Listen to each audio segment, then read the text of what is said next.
안녕하십니까. 마지막 사명을 찾아오신 여러 성도 여러분을 진심으로 환영합니다. 오늘도 지난 시간에 이어서 군중심리에 대한 실험을 소개해 드리겠습니다. 자, 7명의 학생이 교실에서 시험을 치르고 있습니다. 교수님이 시험 감독을 하고 있었습니다. 자, 그런데 이 실험에는 함정이 있습니다. 7명의 학생 중 6명은 사전에 교수님으로부터 이것이 군중심리에 대한 실험이라는 사실을 듣고 참여한 학생들입니다. 그러나 맨 마지막에 있는 그 학생은 아무것도 모른 채 시험을 보러 들어온 것입니다. 다시 말해서 6명의 학생은 교수님과 미리 짜고 방에 들어온 것이고, 한 학생만 아무것도 모른 채 방에 들어와서 시험을 치고 있는 것입니다. 자, 시험이 시작된 지 얼마 안 돼서 문틈으로 연기가 들어오기 시작했습니다. 아무것도 모르고 시험장에 들어온 그 학생은 금세 눈치를 채고 주변을 둘러보았습니다. 자, 그런데 다른 학생들은 아무것도 모른 척 하면서 시험을 치고 있었던 것입니다. 또 교수님도 아무렇지도 않은 듯 왔다 갔다 하고 있었습니다. 맨 마지막에 앉아있는 그 학생은 고개를 갸우뚱거리고 고민하는 표정을 하면서 다시 시험을 풀기 시작했습니다. 자, 그런데 연기가 방 안을 계속해서 들어오면서 채우기 시작했습니다. 방 안이 연기로 뽀얗게 되었고 여기저기서 기침 소리가 들리기 시작했습니다. 실험 대상인 학생은 다시 주변을 둘러보면서 눈치를 살폈지만 교수님도 그렇고 학생들도 그렇고 여전히 시험에만 집중하고 있었습니다. 그중 아무도 불이야! 라고 소리치면서 뛰쳐나가지 않았던 것입니다. 자, 실험 대상인 그 학생은 마음이 불안했지만 어쩔 수 없이 다시 시험 문제를 풀기 시작했습니다. 자, 기침이 나왔습니다. 연기 때문에 눈이 아프고 눈물이 나옵니다. 10분이 그런 상태로 지나가도록 그 학생은 자리에서 일어나지 않았습니다. 정말 코미디 같은 장면이 연출되고 있는 것입니다. 자, 성도 여러분, 왜 그 학생은 움직이지 않았을까요? 우리는 그 학생의 반응을 통해서 군중심리에 대한 중요한 진리를 살펴보게 될 것입니다. 10분이 지나자 방문이 열리면서 실험을 주관한 교수님이 들어오셨습니다. 이것은 실제 상황이 아니고 실험이었다고 말해 주었습니다. 함께 시험을 보던 학생들이 깔깔거리면서 웃었습니다. 실험 대상이었던 그 학생이 얼마나 당황하고 부끄러웠을까요? 교수님이 그 학생과 인터뷰를 했습니다. 학생은 연기가 들어오는 것을 알고 있었는데 왜 가만히 앉아 있었습니까? 라고 질문했습니다. 학생은 부끄러운 얼굴로 얼굴이 빨갛게 되면서 이렇게 대답했습니다. 여러 가지 생각이 스쳐 지나갔지만 저는 시험 감독부 교수님과 같은 반 학생들을 믿었습니다. 교수님과 다른 학생들이 가만히 있는 것을 보면 거기엔 뭔가 이유가 있을 것이라고 생각했습니다. 저들과 함께 하는 것이 안전하다고 생각했습니다.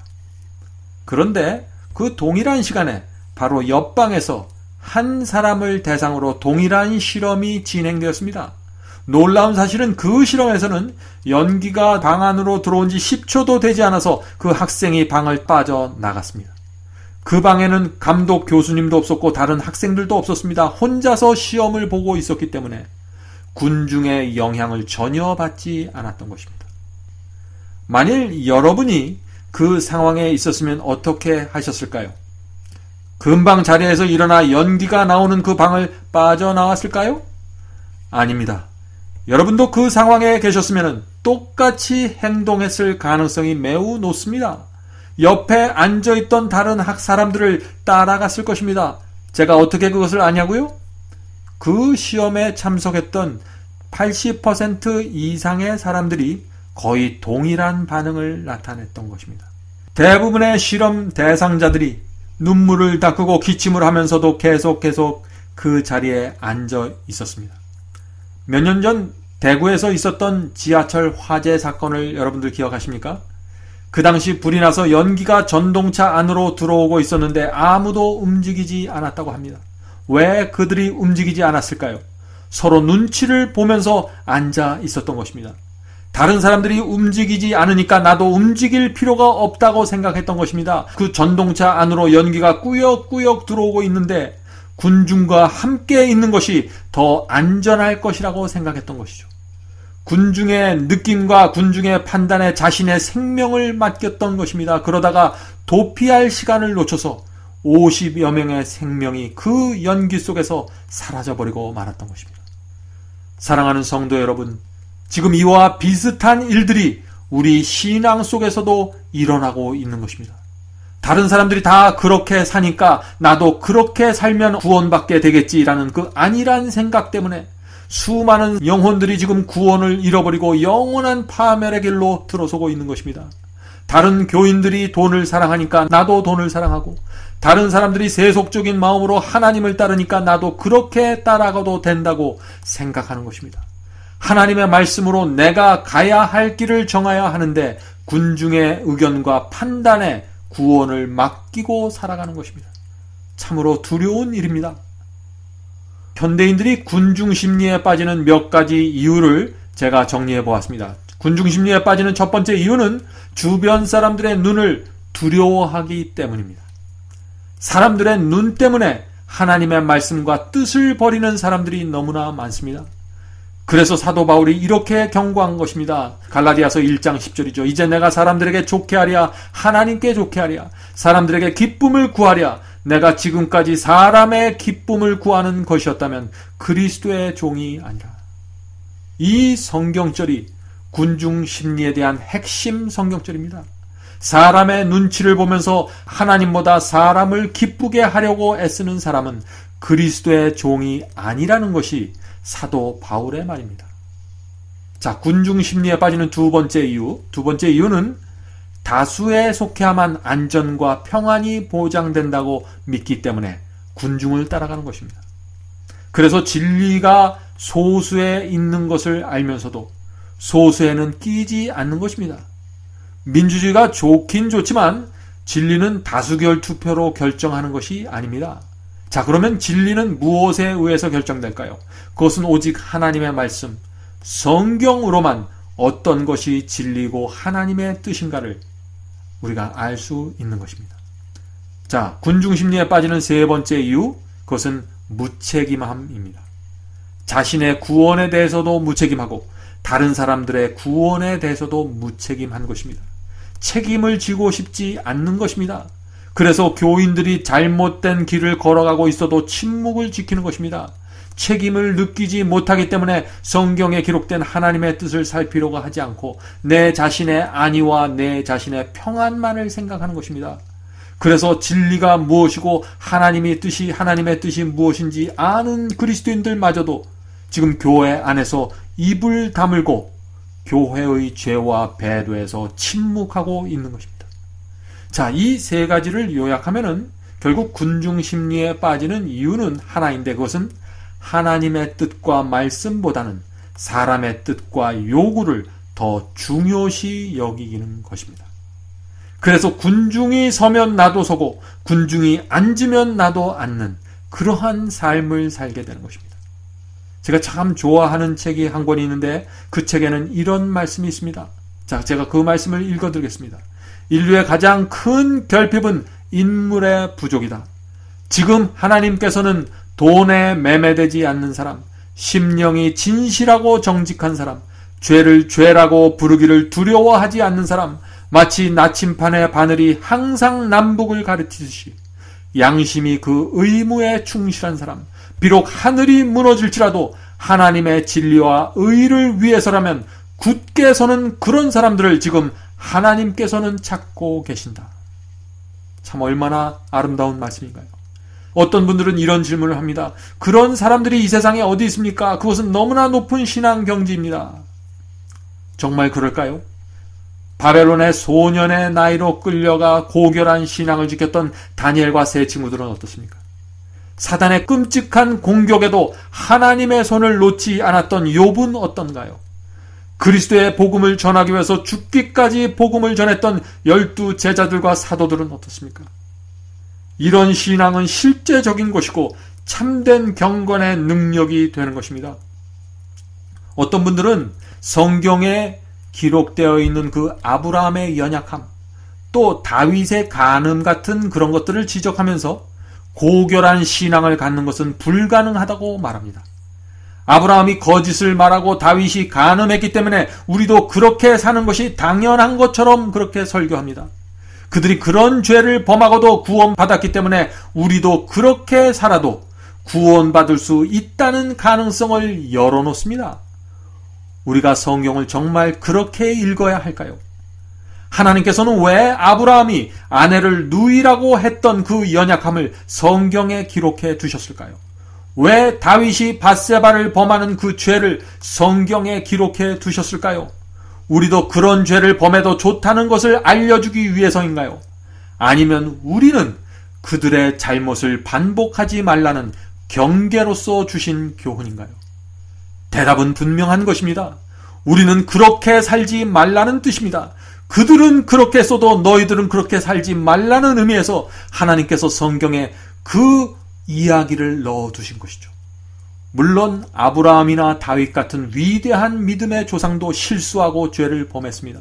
그렇기 때문에 우리는 더욱더 그들의 잘못과 죄를 통해서 교훈을 배워야 하는 것입니다. 성경에 나타난 위대한 그리스도인들의 실수와 죄가 우리가 죄를 범하고 하나님의 말씀을 버릴 수 있는 그런 증거와 핑계가 될 수 없는 것입니다. 지난 시간에 제가 말씀드린 것처럼 오늘날 교회 안에 연어 같은 그리스도인이 있고 들소 같은 그리스도인이 있습니다. 연어는 하나님께서 부여하신 그 뜻과 목적대로 강물을 역류하면서 거슬러 올라갑니다. 자신의 목적지에 도달할 때까지 한 곳을 바라보면서 올라가는 것입니다. 그러므로 연어 같은 신앙이란 하나님의 말씀과 뜻대로 살기 위해서 이 세상과 역류하면서 사는 신앙을 뜻합니다. 그런 신앙을 가진 사람은 교회가 세상과 함께 흘러가면 교회와도 충돌하게 되는 것입니다. 그와 반대로 들소 같은 신앙을 가진 그리스도인들이 있습니다. 아프리카 들소들 이야기를 제가 드렸죠. 아프리카 들소들이 군중 심리에 휩싸여서 아무런 목적과 이유 없이 떼지어 달리다가 벼랑에 떨어져 떼죽음을 당하는 것처럼 오늘날 기독교인들이 마치 그렇게 살아가고 있는 것입니다. 내가 왜 이렇게 믿어야 되고 내가 왜 이렇게 살아야 하는지에 대한 성서적 이유 없이 군중이 가는 대로 따라가는 신앙, 그것은 매우 위험한 신앙입니다. 이 세상에는 군중이 가는 대로 따라가는 들소 같은 사람들로 가득 차 있습니다. 기독교 안에도 그런 정신이 가득 차 있습니다. 그러나 성경에는 연어 같은 신앙이 실제로 가능하다는 사실을 우리에게 보여주는 예증들이 많이 있는 것입니다. 자, 그래서 그럼 이제부터 성경에 나오는 인물 중에서 누가 연어처럼 살았고 어떤 사람들이 들소와 같은 신앙을 가졌었는지 살펴보도록 하겠습니다. 자, 첫 번째 노아를 살펴보겠습니다. 노아는 연어처럼 살았습니까? 들소처럼 살았나요? 물론 노아는 연어와 같은 신앙을 가진 그리스도인입니다. 성경은 노아 시대의 타락상을 이렇게 묘사하고 있습니다. 창세기 6장 5절부터 6절의 말씀입니다. 여호와께서 사람의 죄악이 세상에 관영함과 그 마음의 생각의 모든 계획이 항상 악할 뿐임을 보시고 땅 위에 사람 지으셨음을 한탄하사 마음에 근심하시고, 세상이 얼마나 이기적이고 얼마나 악했으면 하나님께서 사람을 지으심을 한탄하고 그 마음에 근심하셨을까요? 노아 시대는 그렇게 악했던 상황이었습니다. 그런 환경 속에서도 연어 같은 신앙을 가진 사람들이 있었는데 그들이 노아와 그의 가족들이었다는 것입니다. 그런 사람들이 영적으로 살아남았던 것입니다. 노아가 태어나기 얼마 전까지만 해도 아담과 하와가 생존해 있었습니다. 에녹이 하늘로 승천하는 놀라운 일이 있었습니다. 또 무드셀라와 같은 하나님의 사람이 홍수가 오기 직전까지 살아 있었습니다. 그러므로 우리는 그 당시 많은 사람들이 하나님께 대한 지식과 신앙을 가지고 있었다는 사실을 우리가 알 수 있는 것입니다. 자, 그런데 여기 질문이 있습니다. 하나님께서는 왜 노아를 택하셔서, 다른 많은 사람들이 있는데 왜 노아를 택하셔서 홍수가 온다는 기별을 주셨을까요? 거기에는 중요한 이유가 있습니다. 들소 같은 사람들이 가득 차 있는 세상에서 홍수가 온다는 그 심판의 기별을 전할 수 있는 사람은 오직 연어 같은 신앙을 가진 사람이어야 합니다. 그 당시 심판이 온다는 기별은 아무나 전할 수 없었습니다. 군중의 요구에 굴복하는 사람은 결코 하나님의 말씀을 그대로 전할 수 없는 것입니다. 노아 시대에 하나님께서는 홍수가 온다는 경고의 말씀을 나누어 줄 수 있는 사람을 찾으셨습니다. 군중에게 굴복하지 않는 사람, 하나님의 말씀을 위해서라면 기꺼이 세상과 충돌할 수 있는 사람, 그런 사람이 필요했던 것입니다. 그래서 하나님께서 찾아내신 것이 바로 노아였습니다. 아무리 온유하고 겸손해도 강물과 충돌하면서 올라가는 그 연어의 특성이 없으면 그런 세상에서 하나님의 종의 역할을 할 수 없는 것입니다. 세상과 교회가 타락한 그런 상황에서는 더더욱 그런 것입니다. 만일 노아가 사람들의 눈치를 보면서 사람들을 기쁘게 하려고 애쓰는 그런 사람이었다면 결코 하나님께 부르심을 받지 못했을 것입니다. 예수께서는 누가복음 17장 26절에서 이렇게 말씀하셨습니다. 노아의 때에 된 것 같이 인자의 때에도 그러하리라. 예수님의 이 말씀처럼 노아 때에 일어났던 일들이 그대로 마지막 때에 반복될 것입니다. 노아 때처럼 세상은 악해질 것이고 노아 때처럼 하나님의 종들은 예수께서 곧 오셔서 세상을 심판하실 것이라는 말씀을 전해야 하는 것입니다. 그러나 노아 때처럼 마지막 때에도 대다수의 사람들은 하나님의 종들을 조롱하고 무시할 것입니다. 노아 방주 이야기는 군중 심리에 대한 극적인 예증입니다. 만일 노아가 군중 심리에 조금이라도 흔들렸다면 그는 산 중턱에 방주를 짓지 않았을 것입니다. 하나님께서 홍수가 올 것이니 산 위에 방주를 지으라고 말씀하셨을 때 노아는 그 하나님의 명령을 사람들과 의논하지 않았습니다. 온 세상 사람들이 그를 조롱했지만 그는 하나님의 뜻을 실천하기 위한 방법을 골몰했습니다.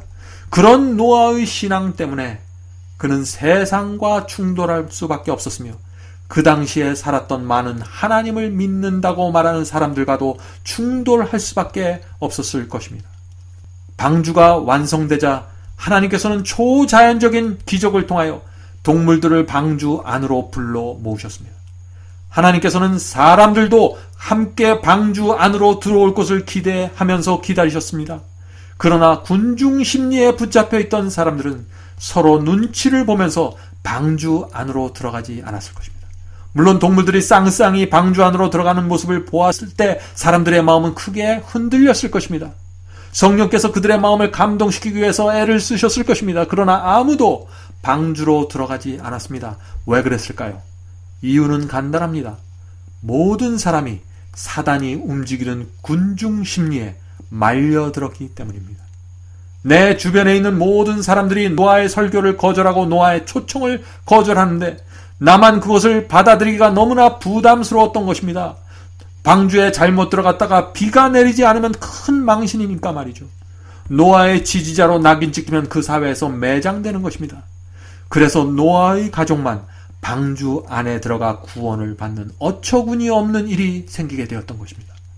그 당시 군중 심리가 이 세상 전체를 붙잡고 있었습니다. 지구 전체가 들소 같은 사람들로 뒤덮여 있었습니다. 군중 심리의 힘은 너무나 커서 동물들이 줄지어 방주로 들어가는 그 초자연적인 현상과 기적을 보면서도 사람들이 군중 심리에서 빠져나오지 못했던 것입니다.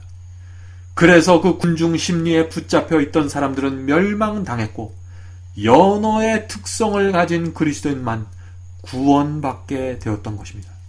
이것이 노아 방주 이야기입니다. 예수께서는 인자의 때는 노아의 때와 같을 것이라고 말씀하셨습니다. 마지막 때에 깨어있지 않으면 사단의 큰 미혹에 빠지게 될 것을 경고해 주신 것입니다.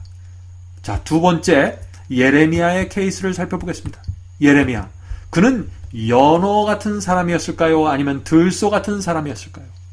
물론 예레미야는 연어의 신앙을 가지고 있었습니다. 그는 하나님의 기별을 전하기 위하여 일평생 동안 타락한 이스라엘 교회와 정면으로 부딪히고 충돌했습니다. 그는 하나님께 부르심을 받던 날부터 인생의 마지막 날까지 이스라엘의 죄를 경고하라는 하나님의 뜻을 실행하면서 살았습니다. 예레미야가 그렇게 살았기 때문에 그가 전했던 말씀은 교회 지도자들과 군중들을 분노케 했습니다. 그럼에도 불구하고 예레미야는 군중과 맞서서 홀로 서 있는 법을 배웠습니다. 예레미야는 유대교회 안에 있는 죄와 배도를 살피는 자로 살았습니다. 그래서 교회까지도, 유대교회까지도 그를 핍박하고 힘들게 했던 것입니다. 참 이상한 일입니다. 하나님께 말씀을 직접 받아서 전하고 나눠주는데 지금 교회가 반대하고 핍박하는 것입니다. 사랑하는 성도 여러분, 이것이 기독교회의 역사입니다. 구약시대의 선지자들이 그랬고 신약시대 제자들과 사도들이 그랬으며 중세기 기독교 역사가 그러했습니다. 지금은 어떨까요? 지금도 마찬가지라 하는 것입니다. 예수께서 재림하실 때가 가까우면 가까울수록 점점 더 이러한 현상은 심해져 갈 것입니다. 예레미야는 평생 연어와 같은 믿음을 가지고 살았습니다. 주변에 있는 교인들과 세상이 그를 반대했지만 그는 충돌하면서 살았습니다. 그런 예레미야가 인기 있는 사람이었을까요? 세상과 충돌하고 교회와 충돌하는 삶이 재미있었을까요? 성경은 예레미야의 심정을 이렇게 설명하고 있습니다. 예레미야서 9장 1절 2절입니다. 어찌하면 내 머리는 물이 되고 내 눈은 눈물의 근원이 됐고 그렇게 되면 살육당한 딸 내 백성을 위하여 주야로 고급하리로다. 지금 하나님의 백성이 세속과 죄 가운데서 멸망당하는 것을 막기 위해서 투쟁하는 그 예레미야 눈에 눈물이 있는 것입니다. 그는 밤낮 곡을 했다고 했습니다. 그러한 삶은 결코 쉬운 삶이 아닙니다. 계속해서 말씀을 읽겠습니다. 어찌하면 내가 광야에서 나그네의 유할 곳을 얻을고 그렇게 되면 내 백성을 내가 떠나가리라. 여기 참 기가 막힌 말씀이 나오죠. 예레미야는 너무나 괴로워서 저 멀리 광야에 자신이 머물 만한 곳만 있으면 이스라엘 백성이 보이지 않는 곳으로 떠나고 싶다는 것입니다. 이스라엘 백성 속에 있는 그 죄와 세속과 우상 숭배를 보고 싶지 않다는 것입니다. 그들과 싸우면서 나가는 이 투쟁의 삶이 너무나 힘들다는 것입니다. 여러분은 군중들을 죄와 세속으로부터 돌이키기 위하여 눈물을 흘리면서 투쟁하는 예레미야의 마음을 이해하십니까? 예레미야의 마음은 하나님의 뜻에만 집중되어 있었습니다. 하나님의 백성을 살리기 위해서 연어의 삶을 살아갔던 것이죠. 연어와 같은 신앙을 가진 사람은 세상과 충돌하고 교회와 충돌하게 된다고 했는데 이 말씀을 오해하시면 안 됩니다. 연어와 같은 신앙을 가진 사람에게는 독특한 특징이 있는데 그것은 영혼을 구원하고 교회를 살리기 위해서 자신을 내 던지는 것입니다. 이 충돌한다는 말이 사람들과 싸우고 어떤 인간과 다툰다는 것을 의미하는 것이 아닙니다. 잘못된 정신과 가르침과 맞서 서 있는다 하는 것입니다. 그것을 막기 위해서 살아간다는 것입니다. 그리스도와 같은 마음으로 죄와 배도를 바라보기 때문에 가슴 아프고 안타까워서 그렇게 살 수밖에 없는 것입니다. 에스겔서에는 하나님께서 천사에게 성도들의 이마에 구원의 표를 찍으라고 명하는 장면이 나옵니다. 에스겔서 9장 4절에 그 말씀이 있죠. 이르시되 너는, 천사를 얘기하는 것입니다. 너는 예루살렘 성읍 중에 순행하며 그 가운데서 행하는 모든 가증한 일을 인하여 탄식하며 우는 자의 이마에 표하라 하시고, 천사가 성도들의 이마에 구원의 표시를 하는데 어떤 성도들의 이마에 표시를 한다고 했습니까? 교회 안에서 행해지는 가증한 일들을 보면서 탄식하고 우는 자들의 이마에 표시를 한다고 했습니다. 유대교회가 세상을 사랑하고 우상 숭배로 덮여 있는데 그 가증한 죄에 참여하지 않는 이스라엘의 남은 자들 이마에 지금 구원의 표가 쳐지게 되는 것입니다. 오늘날에도 마찬가지입니다. 교회 안에 있는 그 가증한 일 때문에 괴롭고 안타까워서 탄식하는 성도들의 이마에 하나님의 천사가 구원의 표를 치게 될 것입니다. 이것은 너무나 당연한 이야기입니다. 하나님의 교회 안에서 가증한 일들이 일어나고 있는데 그 모습을 보는 그리스도인들이 가슴을 치면서 탄식하지 않는다면 그것은 정말 이상한 것입니다. 그런 모습을 보는 그리스도인이 뒷짐을 지고 다른 곳을 보고 있다면 그것은 정말 이상한 것입니다. 내 속에서 역사하시는 성령의 탄식이 있는 사람들은 교회의 그러한 형편을 보면서 탄식하게 될 것입니다. 사랑하는 성도 여러분, 연어가 가는 길과 들소가 가는 길은 극과 극으로 다르는 것입니다. 들소는 결코 연어가 가는 길을 흉내낼 수 없습니다. 왜냐하면 연어가 되려면 자신을 부인하고 십자가를 져야 하기 때문에 그런 것입니다. 많은 사람들이 연어와 같은 신앙을 존경하고 그것을 앙모합니다. 그러나 실제로 그런 삶을 살지 못합니다. 왜냐하면 그렇게 될 때 내가 지고 가야 될 십자가가 무엇이고 내가 치루어야 할 대가와 희생이 무엇인지 알기 때문에 그런 것입니다. 그래서 예수께서 마태복음 16장 24절에 이런 말씀을 하신 것입니다.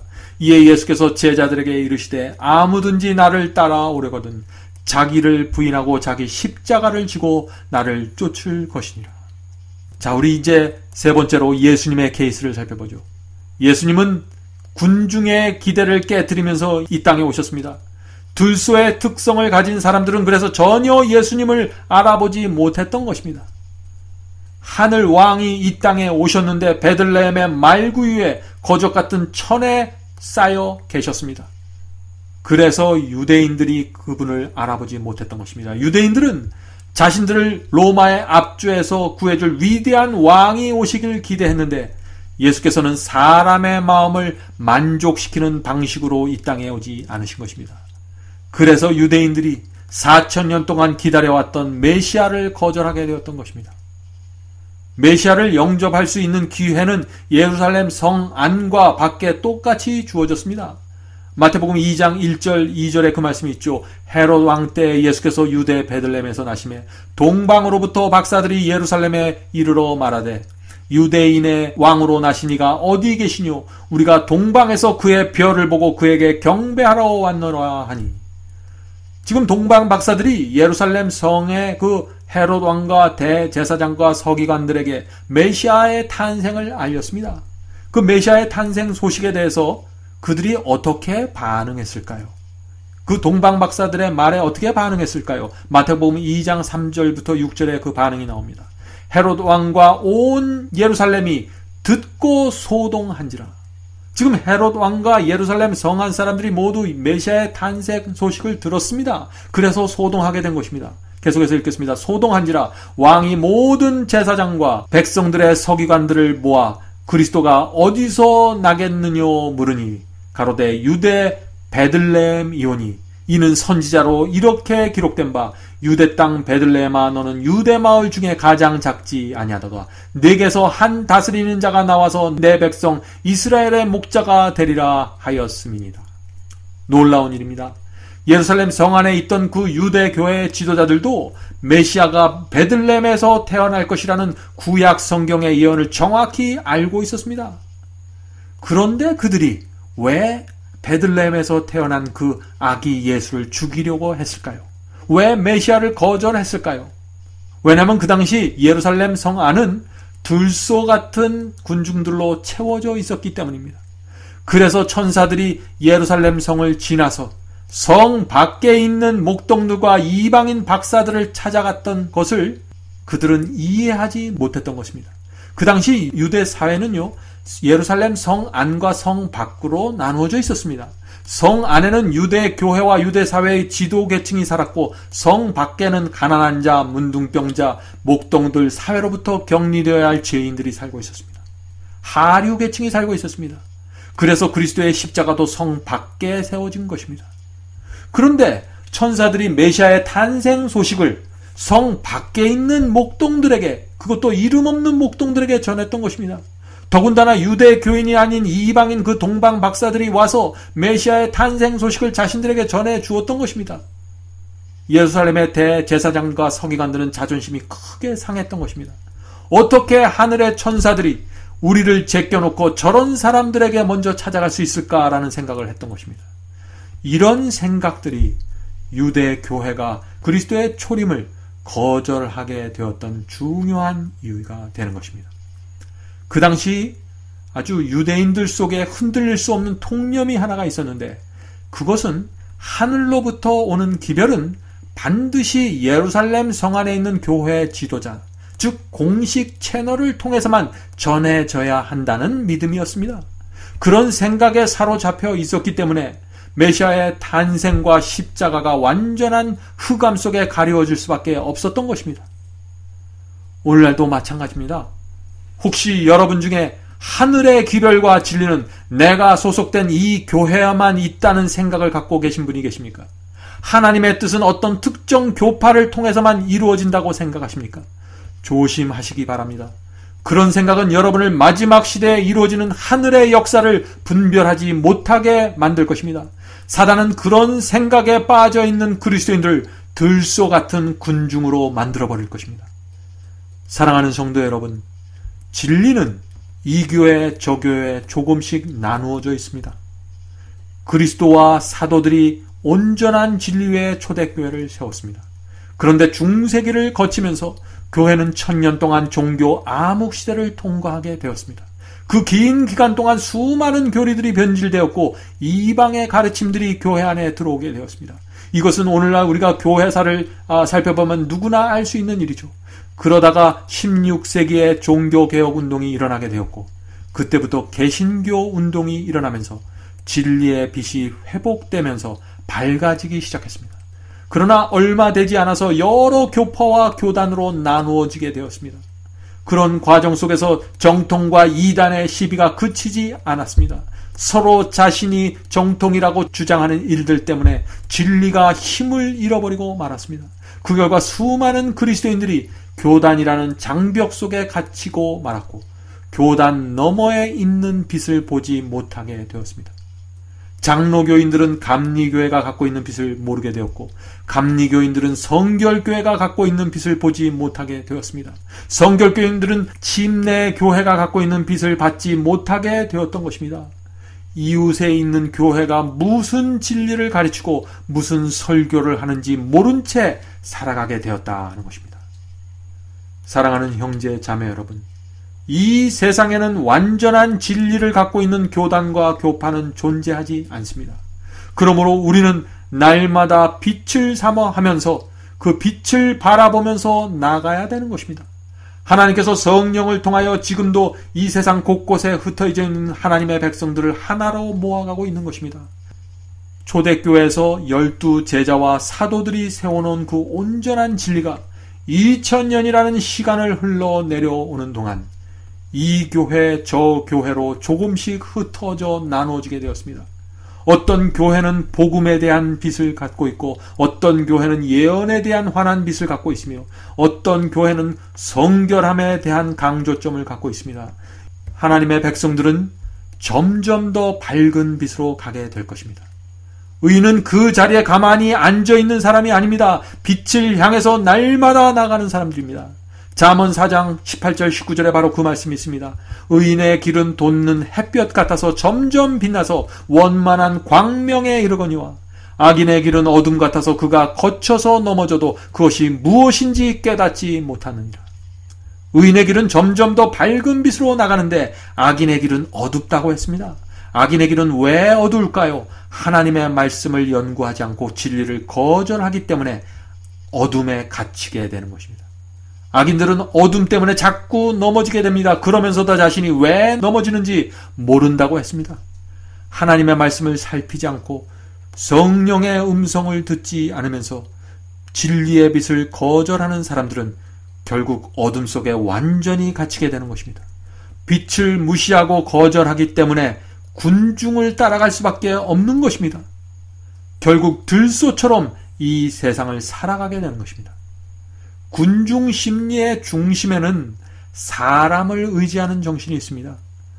군중 심리 속에는 하나님이 차지할 자리가 전혀 없는 것입니다. 왜냐하면 하나님의 뜻과 기별이 군중의 생각과 일치할 경우에만 그것을 받아들이기 때문입니다.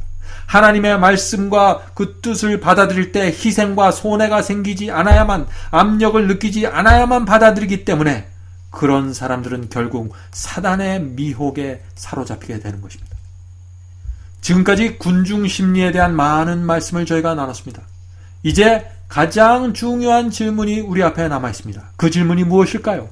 그것은 어떻게 하면 군중 심리를 극복할 수 있을까요?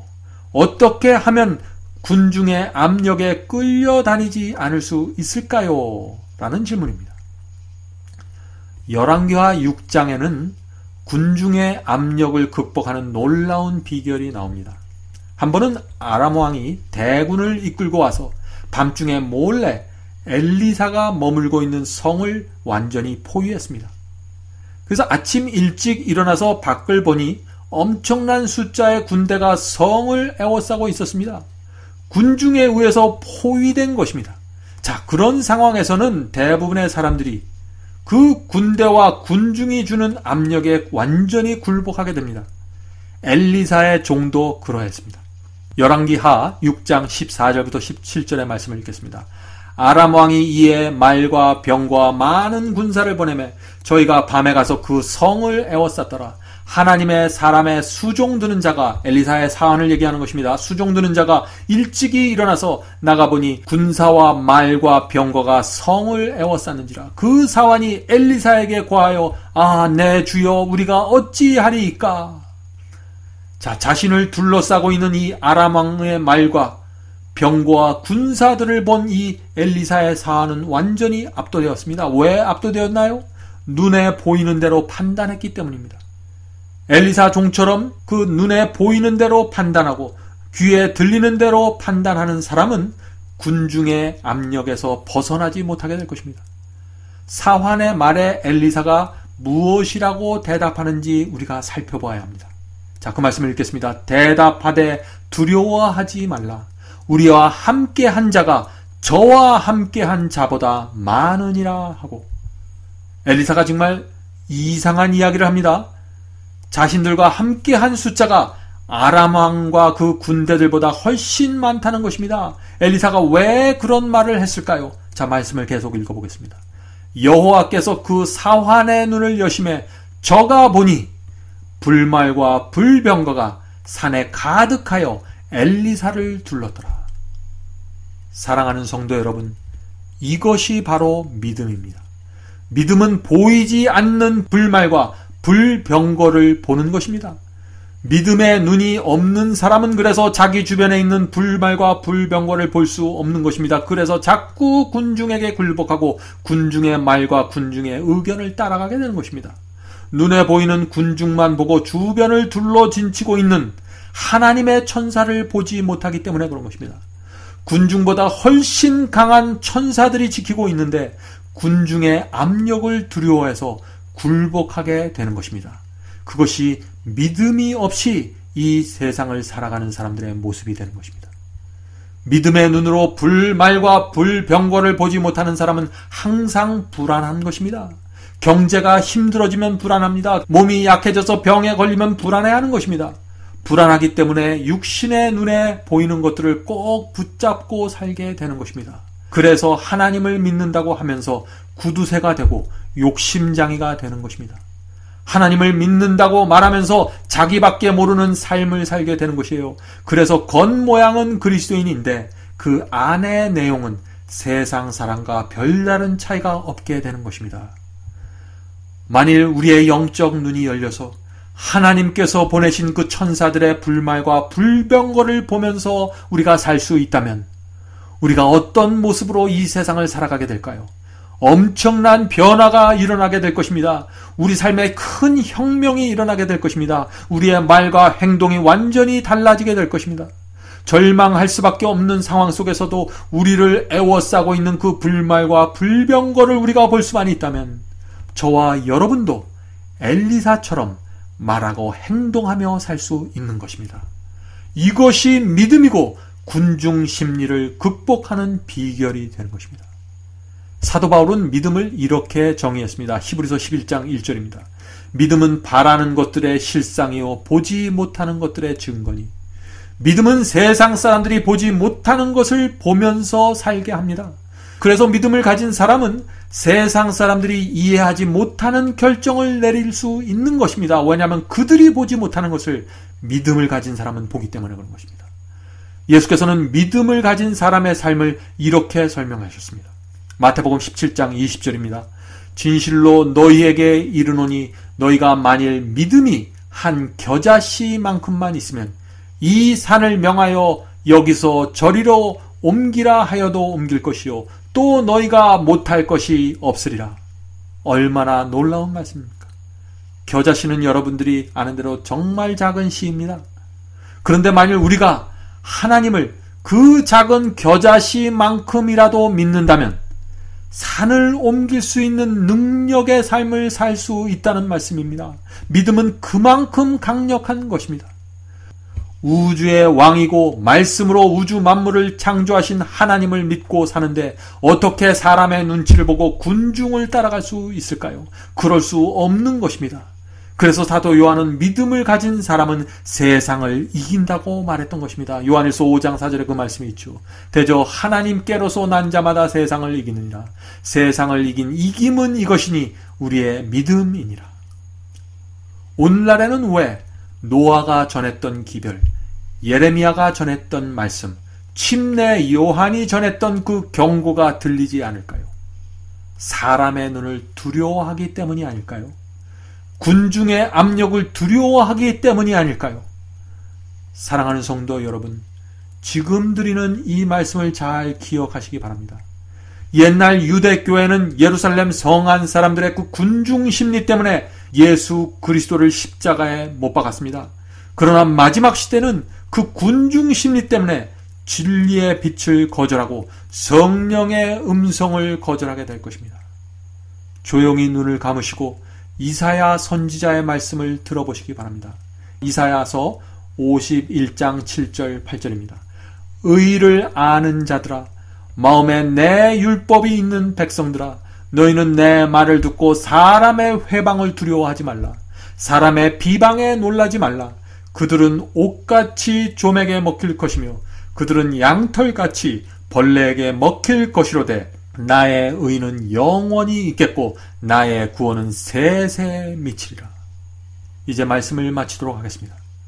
지금 하나님께서는 군중에게 굴복하지 않는 사람을 찾고 계십니다.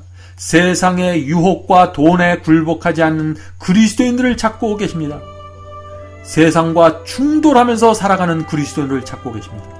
왜냐하면 어둠이 깊으면 깊을수록 하나님께서는 연호가 같은 정신을 갖고 있는 그런 종들을 필요하기 때문입니다. 예수께서 재림하시기 전에 하나님의 기별을 전해야 하는데 이 기별은, 이 말씀은 하나님의 영에 깊이 감동되어서 연호와 같은 신앙으로 살아가는 그런 사람들만 전할 수 있는 말씀이 되는 것입니다. 왜냐하면 인자의 때는 노아의 때와 같다고 했기 때문에 그렇습니다. 성령께서 오늘 나눈 말씀 위에 은혜의 기름을 바르셔서 우리 모두의 심령 깊숙한 곳까지 역사하게 되기를 제가 간절히 바랍니다. 그럼 다음 시간에 다시 뵙겠습니다. 안녕히 계십시오.